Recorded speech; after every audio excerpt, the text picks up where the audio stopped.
அனைவருக்கும் வணக்கம். இன்றைய காணொளியில் நாம் குர்ஆன் வரலாற்றில் உருவமைக்கப்பட்ட விதம் எவ்வாறு, அது எந்த மாதிரியான பரிமாண வளர்ச்சியை அடைந்து ஒரு சிறந்த ஒரு நூலாக ஒரு அமைப்பினை பெற்றது என்பதை பற்றி தெளிவாக இந்த காணொளியில் பார்ப்போம். இஸ்லாமிய எழுத்தாளர்கள் தங்களுடைய புத்தகங்களில் என்ன கருத்துக்கள் தெரிவித்துள்ளார்கள் என்பதை பற்றி பார்த்து அதன் மூலமாக குர்ஆன் முகமது நபி அவர்களின் காலத்திலும் முகமது நபி இறந்த கிபி 632 முதல் கிபி 705 வரையில் அப்துல் மாலிக் அவர்களின் காலத்திலும் அந்த காலகட்டங்களில் ஏறக்குறைய 70 ஆண்டுகள் காலகட்டத்தில் குர்ஆனானது எவ்வாறு தன்னுடைய ஒரு வடிவமைப்பினை பெற்றது என்பதை பற்றி இந்த காணொளியில் தெளிவாக பார்ப்போம். எந்த ஒரு இறை வேதமும் எந்த ஒரு தன்மையை பெற்றிருக்க வேண்டும், அது எப்படி இருக்க வேண்டும் என்பதை பற்றி ஒரு இஸ்லாமிய அறிஞர் அழகாக கூறியிருக்கிறார். அதனை நாம் அந்த கிளிப்பினை இப்பொழுது பார்ப்போம். சில கருத்துக்களை சொல்லித்தான் ஆக வேண்டும். ஆனால் இதை நீங்கள் ஒரு உயர்ந்த நிலையிலிருந்து இந்த கருத்துக்களை நீங்கள் நோக்க வேண்டும். யாரையும் புண்படுத்துவதாக யாரும் எடுத்துக்கொள்ளக்கூடாது. சில அறிவுபூர்வமாக விருப்பு வெறுப்பின்றி நான் சில கருத்துக்களை உங்களுக்கு சொல்ல விரும்புகிறேன். ஒரு புத்தகத்தை, ஒரு நூலை இறைவேதம் என்று ஏற்றுக்கொள்ள வேண்டும் என்றால் அதற்கு சில வழிமுறைகளை வைத்துக் கொள்ளலாம். முதலாவதாக நான் சொல்லுவது, அந்த புத்தகம் ஒரு ஆதாரபூர்வமான புத்தகமாக இருக்க வேண்டும். Authentic book. என்ன ஆதாரம்? அந்த புத்தகம் யாரால் எழுதப்பட்டது, எப்படி எழுதப்பட்டது, எப்படி தொகுக்கப்பட்டது, எந்த ஆண்டில் எழுதப்பட்டது, யார் எழுதினா, எந்த மொழியில் எழுதினாங்க, எப்படி வந்தது, இந்த தகவலே இல்லாத ஒரு புத்தகத்தை இறைவேதமாக ஏற்றுக்கொள்ள முடியுமா? ஆனால் இறைவேதம் என்று அடித்து சொல்ல வேண்டும் என்று சொன்னால் யாரால், எப்போது, எப்படி எல்லாம் தெரியணும். எனவே எந்த ஒரு இறை வேதமானாலும் அந்த வேதத்திற்கான ஒரு அடிப்படை இருக்க வேண்டும் என்பதை அவர் அழகாக கூறியிருக்கிறார். குர்ஆனை பொறுத்தவரையிலும் அவ்வாறு குர்ஆன் தன்னுடைய வடிவமைப்பினை பெறுவதற்கு ஒரு மிகச்சிறந்த பாதையினை கடந்து வந்திருக்கின்றது. 2 விதமான பார்வையோடு குர்ஆனை பார்க்கலாம். ஒன்று குர்ஆன் ஆஃப் ஃபெய்த், மற்றொன்று Quran of history. Quran of faith என்பது இஸ்லாமியனுடைய நம்பிக்கை அடிப்படையிலானது. குர்ஆன் ஆஃப் ஹிஸ்டரி என்பது இஸ்லாமிய எழுத்தாளர்கள் குர்ஆன் எப்படியாக எழுதப்பட்டது என்பதை பற்றி தங்களுடைய புத்தகங்களில் குறிப்பிட்டுள்ள விஷயங்களை அதனை குறித்த ஆராய்ச்சியாகும். உலகம் முழுவதும் இருக்கக்கூடிய இஸ்லாமிய நண்பர்கள் குர்ஆனை பற்றி மிகவும் அதீதமான உண்மையான ஆழமான ஒரு நம்பிக்கையினை கொண்டிருக்கிறார்கள். அது மிகவும் பாராட்ட வேண்டிய ஒரு விஷயமாகும். குர்ஆனானது முகமது நபி அவர்களுக்கு எப்படி இறக்கப்பட்டதோ அதில் ஒரு வார்த்தை கூட மாறாமல் இன்று வரையிலும் உள்ளது என்கிற ஒரு நம்பிக்கையானது மிகவும் பாராட்டப்பட வேண்டிய விஷயமாகும்.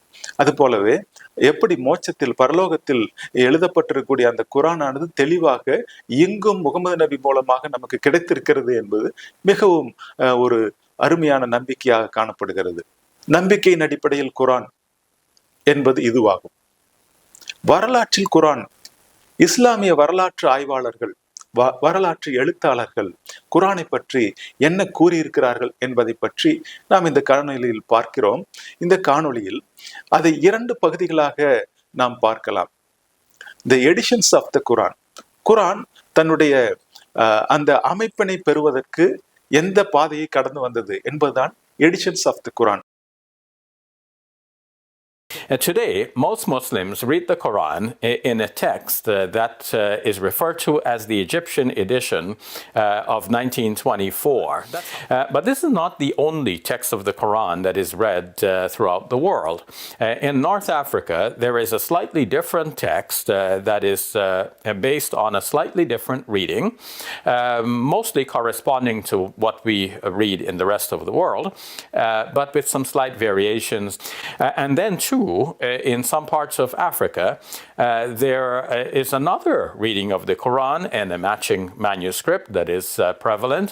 And here too, we find some slight variations. அதை டாக்டர் சபீர் அலி அவர்கள் அழகாக தன்னுடைய காணொளியில் குறிப்பிட்டிருக்கிறார்கள். அது ஒரு பகுதியாகவும், மற்றொரு பகுதியாக the manuscriptal evidence of the Quran, குர்ஆனுடைய ஆதி மூல பிரதிகள், அதனுடைய வரலாற்றை பற்றி என்ன சொல்லுகிறது என்பதை மற்றொரு காணொளியாகவும் நாம் பார்ப்போம். Recently, a manuscript has been discovered from Sana'a in Yemen, and it's referred to as the Sana'a manuscript. That manuscript has 2 layers of Quranic writing. The lower layer has been scraped off, and the upper layer has the Quranic text written over. Now, the upper layer text quite closely corresponds to what Muslims are reading in the world today as the text of the Quran. The lower text that has been scraped off has some variation from what Muslims are reading in today's text. குர்ஆனின் வடிவமைப்பினை பற்றியும் அதனுடைய உருவாக்கத்தினை பற்றியும் தெரிந்து கொள்ள வேண்டுமானால் குர்ஆனுடைய ஆதி காலமாகிய முகமது நபி அவர்களின் காலம், அவருடைய இறுதி காலம், அவருடைய மரணம், அதற்கு பின் இருந்த 5 கலீஃபாக்கள், அவர்களுடைய காலங்களில் குர்ஆன் எந்த மாதிரியான வளர்ச்சியை பெற்றது என்பதை பற்றி நாம் அறிந்து கொள்ளும் பொழுது குர்ஆனினுடைய வடிவாக்கம் எப்படியாக அமைந்தது என்பதை நம்மால் புரிந்து கொள்ள முடியும். முகமது நபி அவர்கள் கிபி 632 மரணம் அடைகிறார். அவருக்கு பின் கிபி 632 முதல் 634 வரையிலும் முதலாவது கலீஃபாவாக அபூபக்கர் அவர்கள் இருந்தார். அவருடைய அந்த குறுகிய காலகட்டத்திலும் கூட குர்ஆனை வடிவமைப்பதில் அவர் முக்கிய பங்காற்றி இருக்கிறார். இந்த அபூபக்கர் அவர்கள் முகமது நபி அவர்களின் மனைவியாகிய ஆயிஷா அன்னையினுடைய தந்தையார் ஆவார். அபூபக்கர் அவர்களின் ஆதரவினை பெற்று, ஆயிஷா அவர்களின் ஆதரவினை பெற்று குர்ஆன் பிரதியினை எழுதி வைத்திருந்தவர் இபின் மசூத் ஆவார். இபின் மசூத் அவர்கள் குர்ஆனுடைய பிரதியினை அப்பொழுதையே தன்னுடைய கரங்களில் வைத்திருந்தார். அபூபக்கர் அவர்களுக்கு பிறகு உமர் அவர்கள் கிபி 634 முதல் 644 வரை 10 ஆண்டுகள் தன்னுடைய கலீஃபா பணியினை செய்தார். அவர் கலீஃபாவாக இருந்தார். அவருடைய காலகட்டத்திலும் குர்ஆனை பற்றியும் அதை தொகுத்தலை பற்றியும் அநேக காரியங்கள் நடைபெற்றன. இந்த உமர் அவர்கள் முகமது நபி அவர்களின் மனைவியாகிய ஹப்சா அவர்களுடைய தகப்பனார் ஆவார். இந்த ஹப்சா அவர்கள் தன்னிடத்தில் ஒரு குர்ஆன் பிரதியினை அவரும் வைத்திருந்தார்.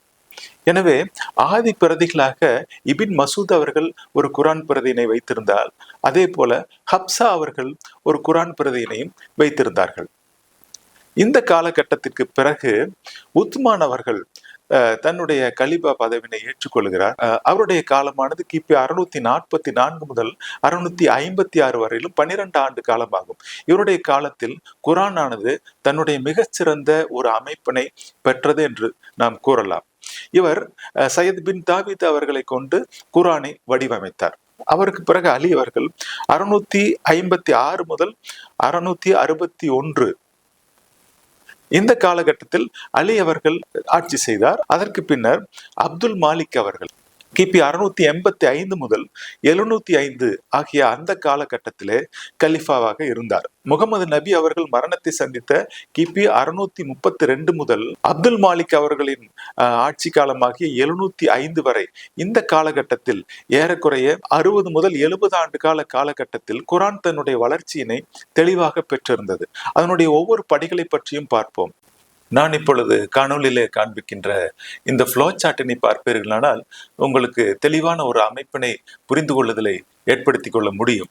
இதில் முதலாவது இபின் மசூத் அவர்கள் வைத்திருந்த குர்ஆன், இரண்டாவது ஹப்சா அவர்கள் வைத்திருந்த குர்ஆன். இதற்கு மையப்புள்ளியாக இருக்கக்கூடிய ஒருவர் யார் என்று பார்த்தீர்களானால் அவர் உத்மான் ஆவார்.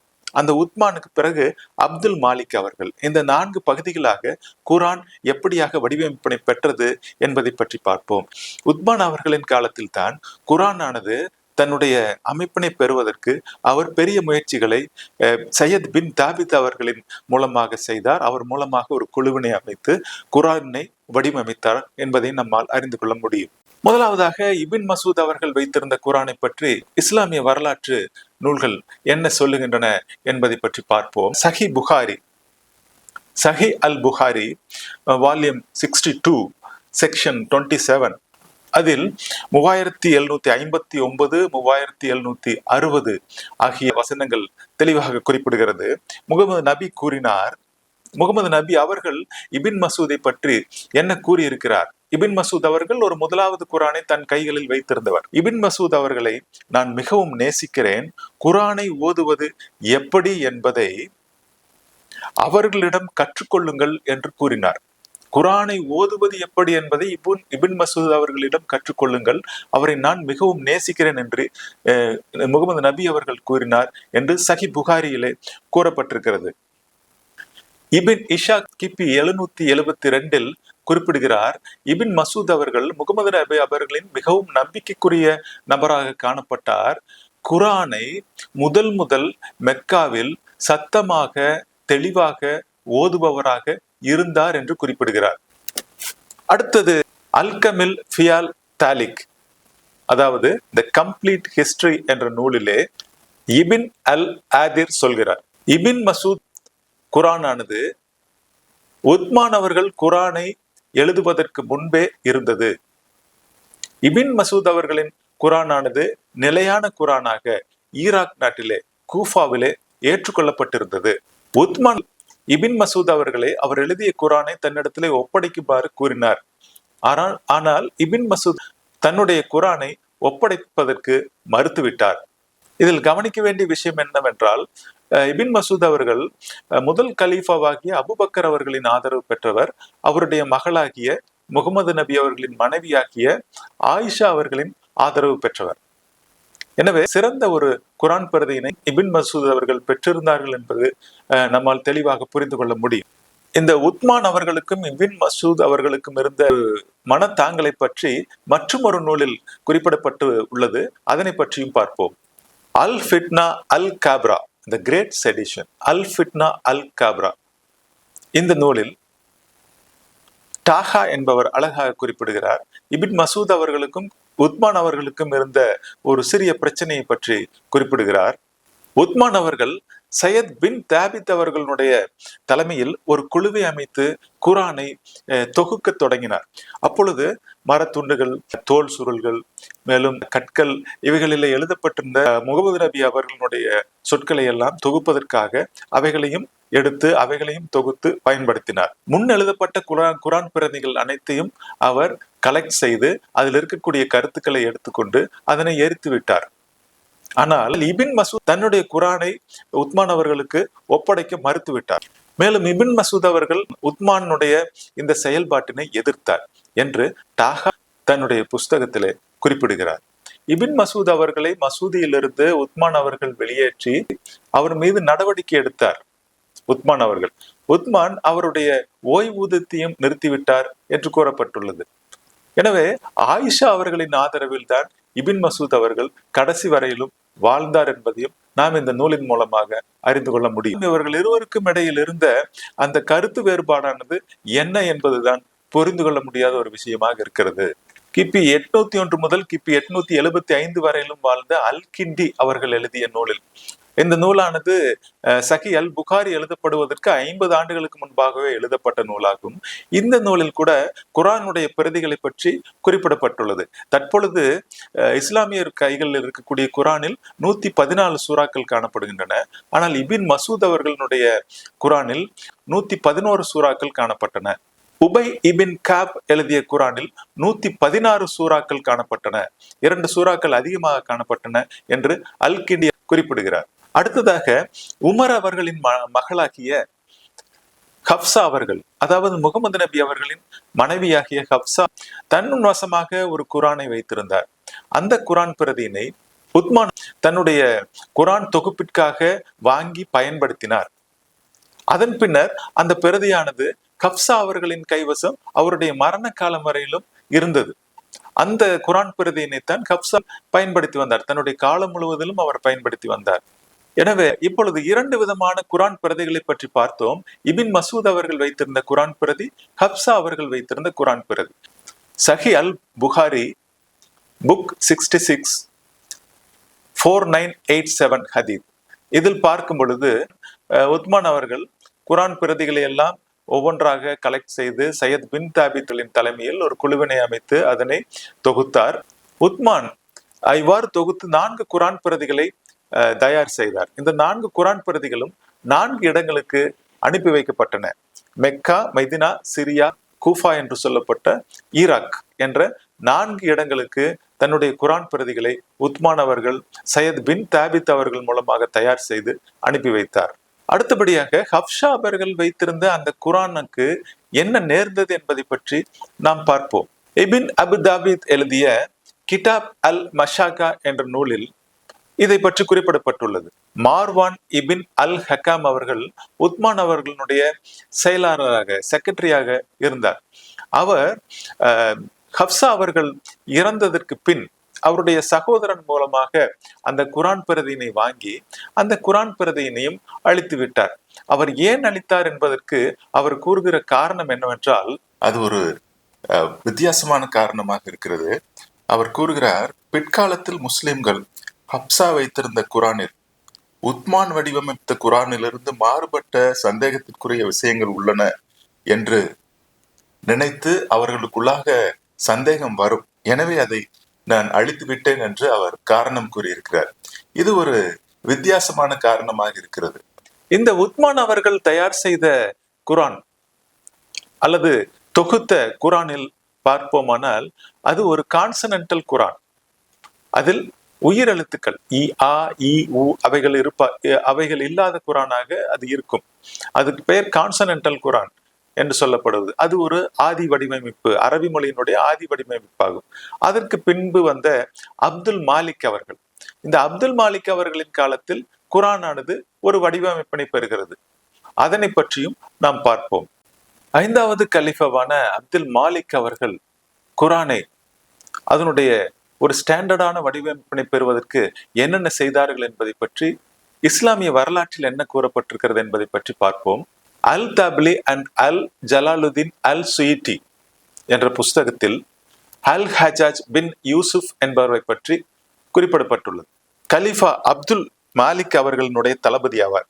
அவர் பழைய குரான் பிரதிகளை திரும்ப பெற்று முழுவதும் புதுப்பிக்கப்பட்ட குரான் பிரதிகளை உருவாக்கினார். பிரதிகள் பல நகரங்களுக்கு அனுப்பி வைக்கப்பட்டன. முந்தைய உத்மானின் குரான் பிரதிகளை அவர்கள் திரும்ப பெற்று விட்டார்கள் அல்லது அவைகள் இல்லாமல் செய்யப்பட்டு விட்டன என்று கூறலாம். அப்துல் மாலிக் அவர்கள் உருவாக்கிய குரானானது சிகப்பு புள்ளி உயிரெழுத்துக்கள் அடங்கிய குரான் ஆகும். அது ஒரு சில உயிரெழுத்துக்கள் சிகப்பு புள்ளிகளை போன்று குறிப்பிடப்பட்டு பயன்படுத்தப்பட்ட குரானாக இருந்தது. அதற்கு பின்னர் கிபி 700க்கு பின் இன்றுள்ள குரானில் உள்ளது போல தொம்மா, ஃபத்தா, கஸ்ரா இந்த பகுதிகள் எல்லாம் குறிக்கப்பட்ட ஒரு தெளிவான வடிவமைப்பின பெற்ற குரானானது உருவமைக்கப்பட்டது. உதாரணமாக குரானுடைய ஆ இ உ என்ற உயிரெழுத்துக்கள் சேர்ந்த ஒரு முழுமையான குரான் வடிவமானது கிபி 700க்கு பின்னர் வடிவமைக்கப்பட்டது என்பதை நம்மால் புரிந்து கொள்ள முடியும். எனவே உத்மானி குரான் என்பது ஒரு கான்சனன்டல் குரான் ஆகும்.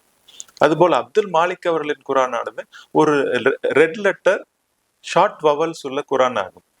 அதன் பின்னர் ஏற்படுத்தப்பட்ட குரான்களில் தான் இந்த ஃபத்தா, தொம்மா, கஸ்ரா என்ற உயிரெழுத்துக்கள் சேர்க்கப்பட்ட முழுமையான நிறைவடைந்த குரான் வடிவமானது தற்பொழுது நாம் பயன்படுத்துகிற குரான் வடிவத்தை ஒத்த குரான் வடிவமானது அமைப்பினை பெற்றது என்பதை அறிந்து கொள்ள முடியும். எனவே இந்த காணொளியில் குரான் எப்படி வடிவமைக்கப்பட்டது என்பதை பற்றிய ஒரு எளிமையான விளக்கத்தினை நான் குறிப்பிட்டிருக்கிறேன். இதன் மூலமாக குரானுடைய வடிவமைப்பினை பற்றி ஒரு தெளிவினை இஸ்லாமியர் அல்லாதவர்களும் கூட அடைய முடியும் என்று நான் நினைக்கிறேன். அடுத்த காணொளியில் கூட குரானுடைய மேனுஸ்கிரிப்ட்ஸ், அதனுடைய ஆதி மூல பிரதிகள் என்ன என்பதை பற்றியும் அவைகள் எந்த மாதிரியான அமைப்பினை பெற்றிருந்தன என்பதை பற்றி காண்போம். நன்றி, வணக்கம்.